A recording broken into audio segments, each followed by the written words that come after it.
Lesson 6, for those of you who like to go shopping. Lesson 6 is a very important skill that you should have so that you know whether you're getting the right deal or not.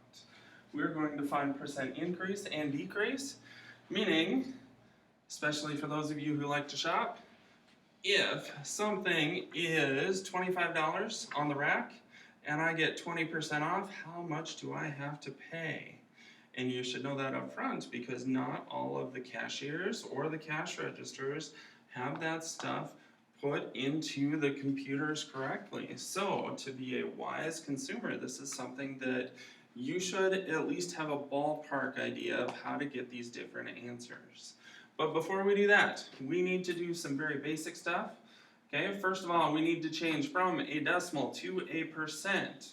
Remember, changing from a decimal to a percent, all you have to do is multiply by 100, or the easier way to go is going from a decimal to a percent, move the decimal 2 spots to the right, and this turns into a 12%. Changing an 8 to a percent, remember the decimal is right after the 8, we would need to move it 2 spots, so we'd have to put in 2 zeros to move that over to the right. That turns into an 800%. Changing 4/5 to a percent, well, our first step is to change that to a decimal. 4/5 is the same as 0.8, and then remember, move it over 2 spots to the right, so this 4/5 becomes an 80%. That one makes sense to you guys because you know it so well because of grades. If you get 4 out of 5 questions right, you know that's an 80%. Alright, changing 22/8 to a percent. Well, this one might take a little bit more work here. 22/8, remember we go 22 divided by 8. 8 is going to go into 22 2 times. 2 times 8 is 16, subtract them, 6. We've got to put a decimal in here, decimal right above, throw in a 0, bring down that 0, 8 goes into 60 7 times, 7 times 8 is 56, with 4 left over, put in another 0, drop that 0, 8 goes into 45 times. So 22/8 is the same as 2.75, and that would be exactly 2.75, and then to change that to a percent, same thing as before, move the decimal 2 spots to the right, and that is 275%. Alright, it is okay to go over 100% with these. Don't be scared about it. It doesn't mean that you got the wrong answer. As you can see with 2 of ours, we have percents that went well over 100%, and that's okay. What these mean is if you have 100%, if it was a 100% increase, that means you're doubling the price. If it's 200% increase, you're tripling the price, and so on. If it is like the 12% or 80%, it's going to be somewhat less than doubling the price, but it is going to be an increase. And that's what we're going to talk about today, finding the percentage change. Percentage change, the equation is the amount of increase or decrease over the original amount. So, we need to calculate that percentage change and tell if it is a percent increase or percent decrease. And I think the easiest way to go here is to find the increase or decrease first. Going from 18 to 27, that is obviously going up, so our answer is going to be some kind of increase here. With our one on the right here, 240 to 60, that's going down, so this is going to be some kind of decrease. Alright, now to use that equation, going from 18 to 72, the amount of increase, well, what we do there is we take the bigger one minus the smaller one. So 72 minus 18 is 54. And we put it over the original. The original is always the first one. So 54 divided by 18 equals 3. And then we have to change that to a percentage. Put in the 2 zeros, move the decimal over 2 spots, we have a 300% increase. For the one on the right, the 240 to 60, you do the same thing. Bigger one minus the smaller one over the original. So we go 240 minus 60 is 180 divided by 240. This simplifies down to 3/4, which, as we know, that is 75%. Now, one thing to realize here, with an increase, it can go as big as you want to go. It could be 1%, it could be 1,000,000,000%. With decrease, though, it can start at 0. Okay, if it was a 0% decrease, the price doesn't change. If it's a 10% decrease, it goes down 10%. The furthest that it can go down is 100% though, because 100% would mean that it lost all of its value. So like for this one, if it went from 240 to 0, we would have 240 minus 0 over 240. It cannot lose any more of its value, and that would mean that it's 100% decrease. If you get 112% decrease or anything over 100% decrease, you did something wrong, go back and check it.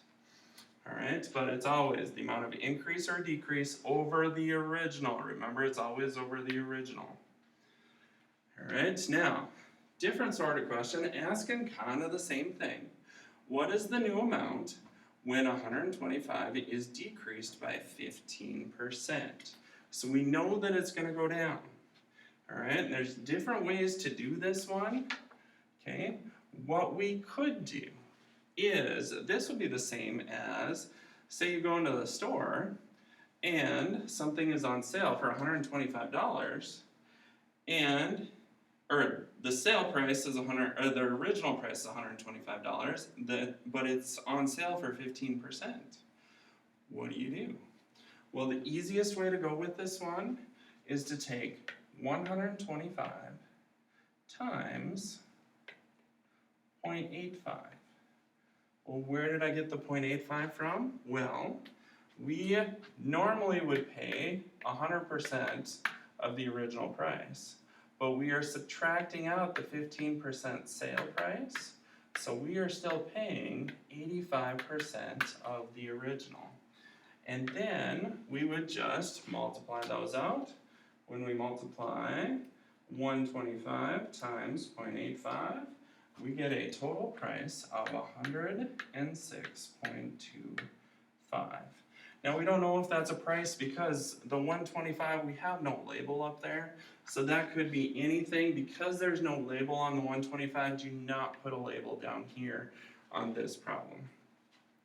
Down below, what is the new amount when 48 is increased by 175%?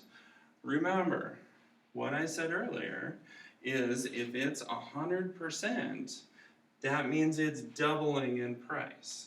If it's 200%, it's tripling in price. So this answer has to be between doubling 48, so 96, it has to be between 96, and tripling the price is 144. It's got to be in between these two numbers somewhere.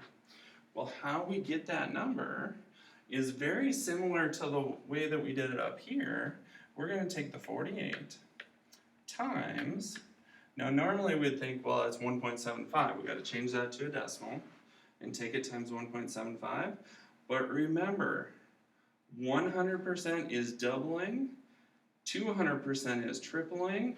So what we need to do when we're increasing by a certain amount, we need to add 100% to this to be able to get our number that we're going to multiply by.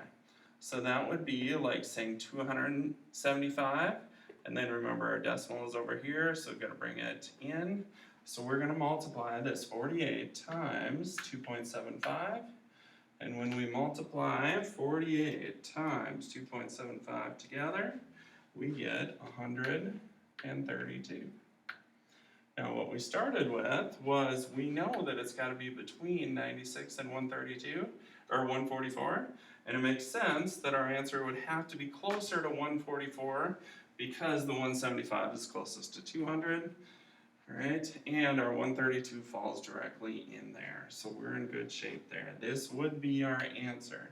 There are other ways to figure this out, but I believe that the way we did these two is the fastest, easiest way to do these problems, and it works this way every single time.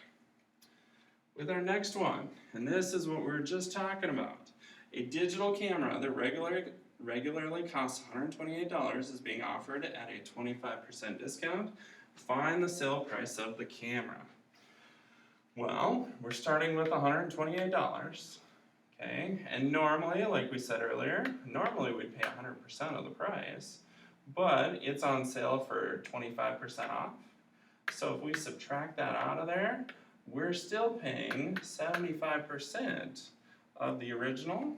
So if we take that 75 times the 128.75 when we change it to a decimal, times the 128, we end up with 96. And now we've got to put a label on there because we have a label on our original product here. So $96 is what we would have to pay. Alright, next one, dealing with watermelons. Okay, they're normally $1.34 from the farmer, but the supermarket, the grocery store, is always going to increase that to be able to get a profit off of it. They mark it up 250%. Remember, because it's going up, we need to add 100% to that. So we've got 350, move the decimal over. We're going to take this 1.34 times 3.5.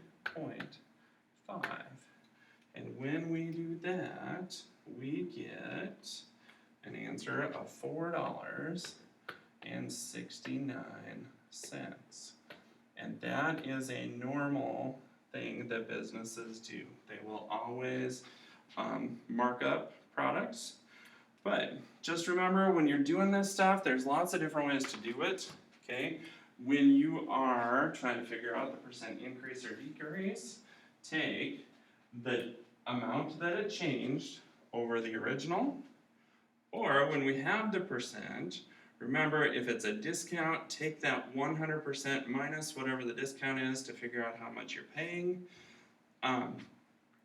Or when there's a markup, take the markup, add 100% on there, and then you can multiply by that number to get your answer. Any questions? Please let me know.